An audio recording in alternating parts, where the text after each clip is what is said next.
Here we go! Hello, I'm back. Um, it's time to review Mario Kart DS, if you haven't figured that out already from the little intro I gave you guys. I picked this game up about, oh man, it must have been at least 2 months ago. And I've been meaning to review it ever since. And the issue was that with camera issues and stuff like that, didn't have time. Now I do. So let's get started. Mario Kart DS, as its name implies, is basically a handheld Mario Kart. And if you've played any of the other versions of Mario Kart, you know what I'm talking about. It's basically the whole gang from Mario racing around in little tracks on little go-kart looking things. And I must say it's a blast from the past. If you haven't played any of the Mario Karts, this game might not have the same kind of appeal to you as it does to like me or someone else who's played all the other ones. Um, I've only played the N64 version, but it pays homage to its older selves in a lot of ways. For instance, some tracks are from the N64, some tracks are from the GameCube, some tracks are from the Super Nintendo. Uh, some tracks were changed or modified slightly to fit with the current DS kind of modern feel of it. So for the most part, if you've played any of the other ones, you'll have a big um, range of things to kind of like play through, have fun with. And really, unless you've played the other ones, you're not going to know what tracks are from what. But for the most part, um, they provide a little bit of fun because of that. Um, a few things that were different from other Mario games, Mario Karts basically, um, is that some items that you could use as weapons against your opponents. Some of them are new, at least to me. I don't know if the GameCube version has them, like the bullet and what else?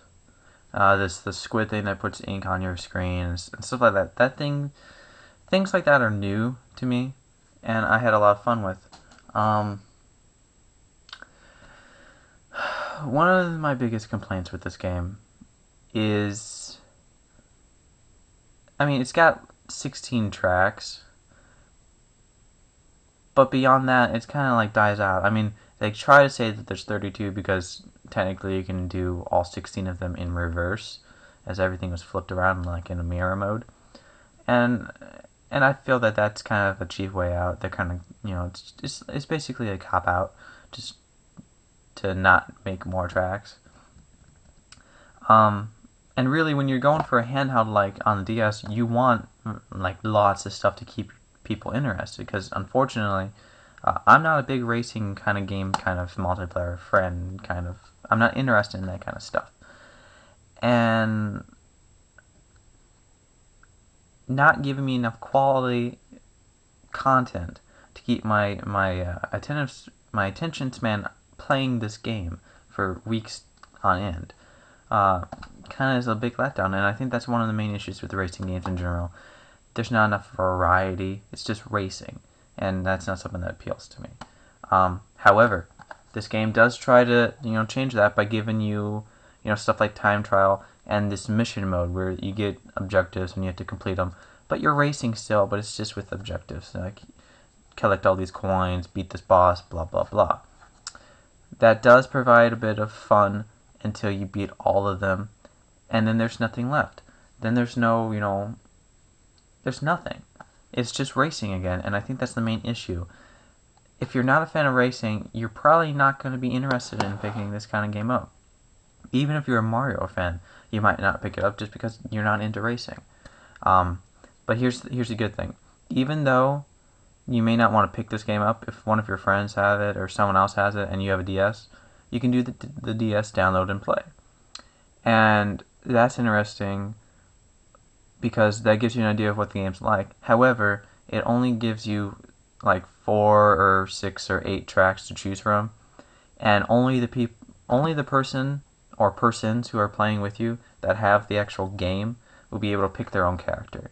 People who don't have the game, who are only doing the DS download and play, are going to be stuck with Shy Guy, which, to my disappointment, is not even in the game.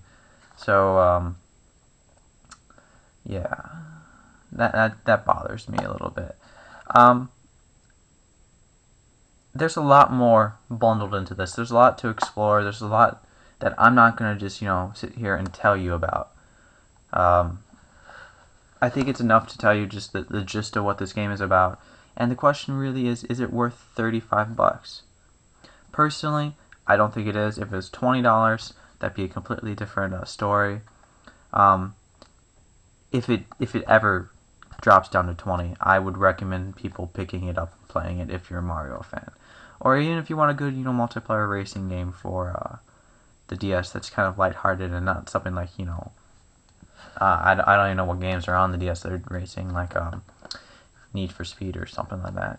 It's better to go with kind of a lighthearted, kind of like kiddie kind of feel, if you're into that sort of thing. So if I had to give this game a score, and I hate doing stuff like this, but you know what? I grew up on Mario Kart on the N64, and I gotta say, the DS version, as hard as it tries, doesn't live up to that. I'm gonna have to give it a 7.5 out of 10. If it would have got a little bit extra distance with kind of keeping me entertained, with more tracks and more things like that, it would have definitely gotten an 8. But I'm going with 7.5 out of 10, and there you have it. It's my review of Mario Kart DS for the DS. Later.